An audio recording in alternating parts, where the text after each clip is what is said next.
తీసుకున్నామంటే వాడికి మొత్తం యాక్సెస్ కట్ అవుతుంది వాడికి.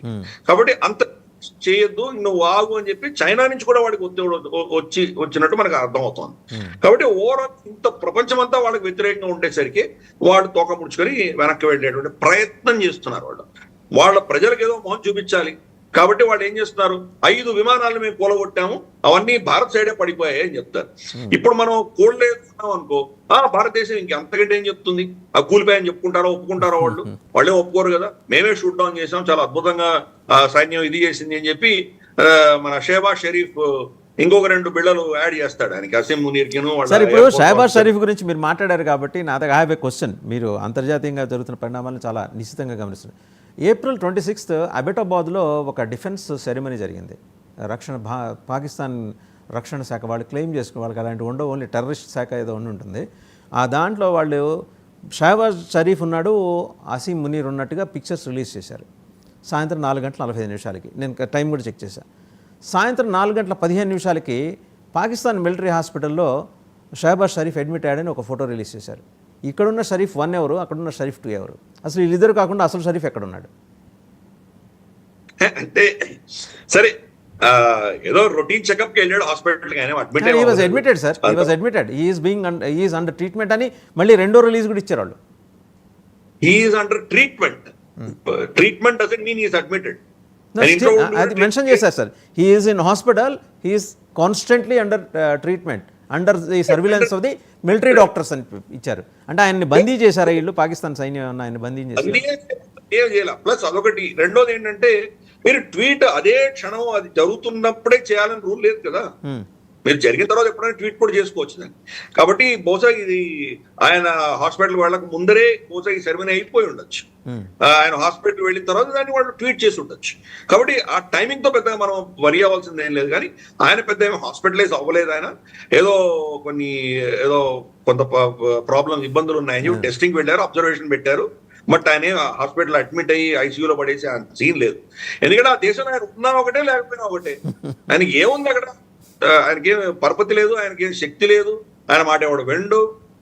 ఆయన సంతకమే పెట్టించుకోవాలంటే టాయిలెట్ ఉన్నా ఆయన దగ్గర వెళ్ళి సంతకం పెట్టించుకొని తీసుకెళ్తారు, అది పెద్ద ఇష్యూ కాదు.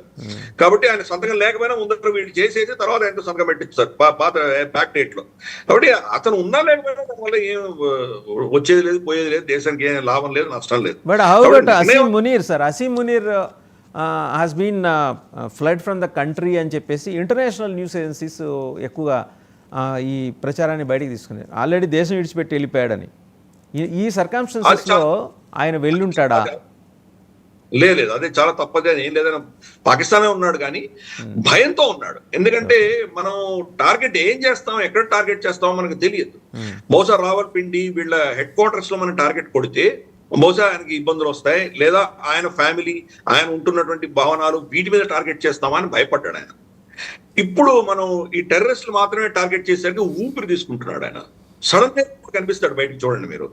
ఎందుకంటే మనం మిలిటరీ టార్గెట్ టచ్ చేయలేదని చెప్పాం కదా, నాన్ మిలిటరీ టార్గెట్ అని చెప్పాం కదా. అమ్మయ్య మిలిటరీ టార్గెట్ చేయట్లేదు కాబట్టి నేను బతికిపోయానని బయటకు వస్తాడు ఆయన. అలాగే హఫీజ్ సయీద్ కానీ, మౌలానా మసూద్ అజర్ కానీ, లేదా దావుద్ ఇబ్రహీం కానీ, వీళ్ళు ముగ్గురు కూడా ఆర్మీ క్యాంటన్మెంట్స్ లో ఉన్నారు కాబట్టి వాళ్ళు ముగ్గురు బతికిపోయారు. వాళ్ళ స్థావరాన్ని ధ్వంసమైనవి. కానీ వీళ్ళు ముగ్గురు కూడా వాళ్ళ అధీనంలో ఉన్నారు కాబట్టి, ఆర్మీ క్యాంప్ లోనే ఉన్నారు కాబట్టి, మనం ఆర్మీని అటాక్ చేయట్లేదు కాబట్టి అందరు ముగ్గురు కూడా బతికిపోతారు. అది అక్కడ జరుగుతుంది. మన అసీం మునీర్ తప్పకుండా పాకిస్తాన్ ఉన్నాడు, ఆయన ఎక్కడ వెళ్ళలేదు, బయటకు వెళ్ళలేదు. ఆయనతో పాటు ఈ మధ్య ఇంకొక ఆయనకు ఉద్యోగం ఇచ్చారు సార్, ఐఎస్ఐ చీఫ్. ఆయన అసీం మాలిక్, సయ్యద్ అసీం మాలిక్. ఆయన నేషనల్ సెక్యూరిటీ అడ్వైజర్గా అపాయింట్ చేసుకున్నారు ఆయన్ని. అంటే ఎందుకు ఆ డౌట్ వచ్చిందంటే, అసీం మునీర్ రిపోర్టర్లీ మిస్సింగ్ అనే కాంటెక్స్లో ఈయన అపాయింట్మెంట్ జరిగింది.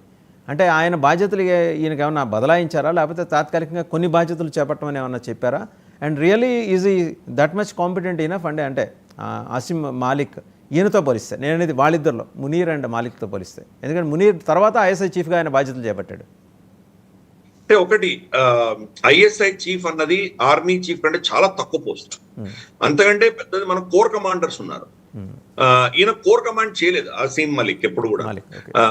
చిన్న పోస్ట్ ఆయనకు ఉండింది, అది బటాలియన్ కమాండర్స్ ఇట్లాంటి ఉంది ఆయనకి. కోర్ కమాండర్ అవ్వనంత వరకు కూడా ఆర్మీ చీఫ్ అవ్వడం చాలా కష్టం.